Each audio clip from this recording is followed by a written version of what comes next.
नमस्कार दोस्तों, वंदना Gupta fairy tales में आपका बहुत बहुत स्वागत है।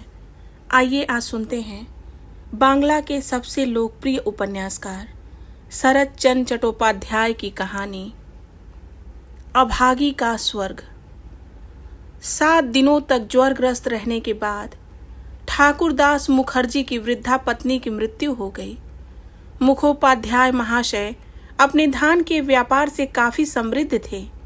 उन्हें 4 पुत्र 4 पुत्रियां और पुत्र पुत्रियों के भी बच्चे, दामाद, पड़ोसियों का समूह, नौकर चाकर थे। मानो यहाँ कोई उत्सव हो रहा हो।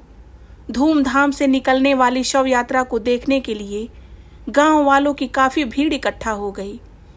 लड़कियों ने रोते रोते माता के दोनों पांवों में गहरा आलता और मस्तक पर बहुत सा सिंदूर लगा दिया। बहुओं ने ललाट पर चंदन लगाकर बहुमूल्य वस्त्रों से सास की देह को ढक दिया और अपने आंचल के कोने से उनकी पद धूलि झाड़ दी।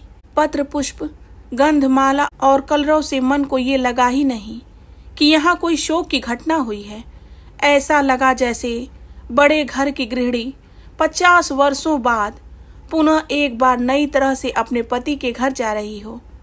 शांत मुख से वृद्ध मुखोपाध्याय अपनी चिर संगिनी को अंतिम विदा देकर छिपे छिपे दोनों आंखों के आंसू पोंछकर शोकार्त कन्या और बहुओं को सांत्वना देने लगे।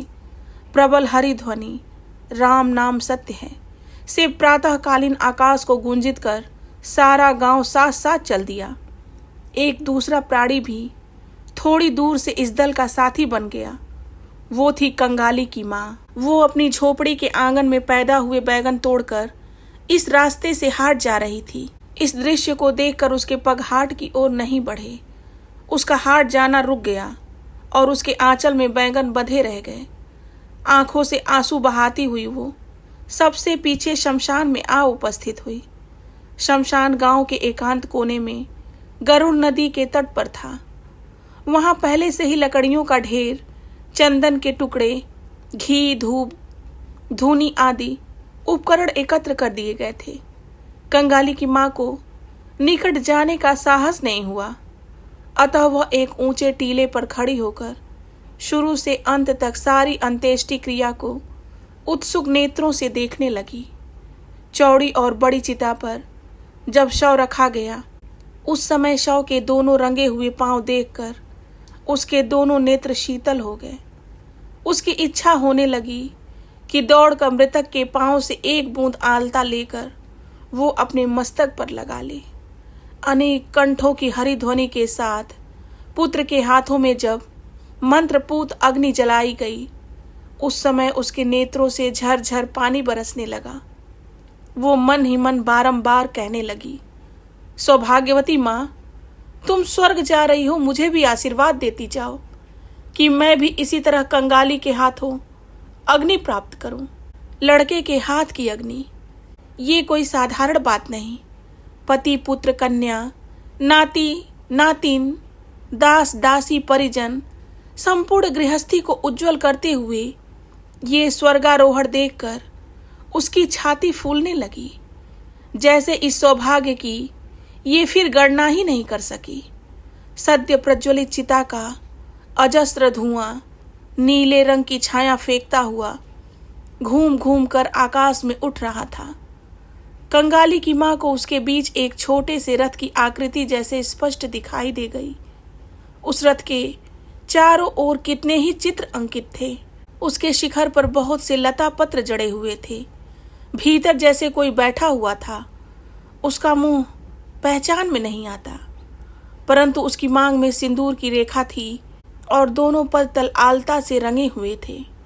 ऊपर देखती हुई कंगाली की माँ की दोनों आंखों से आंसुओं की धारा बह रही थी।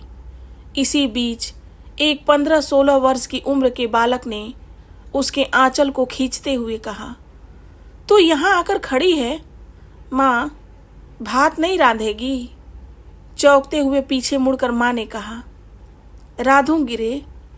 अचानक ऊपर की ओर उंगली उठाकर व्यग्र स्वर में कहा, देख देख बेटा, ब्रह्माणी माँ उस रथ पर चढ़कर स्वर्ग जा रही हैं। लड़के ने आश्चर्य से मुंह उठाकर कहा, कहाँ? फिर क्षण भर निरीक्षण करने के बाद बोला, तू पागल हो गई है माँ, वो तो धुआं है। फिर गुस्सा होकर बोला, दोपहर का समय हो गया, मुझे भूख नहीं लगती है क्या? पर माँ की आंखों में आंसू देखकर बोला, ब्राह्मणों की बहू मर गई है तो तू क्यों रो रही है माँ? कंगाली की माँ को अब होश आया। दूसरे के लिए शमशान में खड़े होकर इस प्रकार आंसू बहाने पर वो मन ही मन लज्जित हो उठी।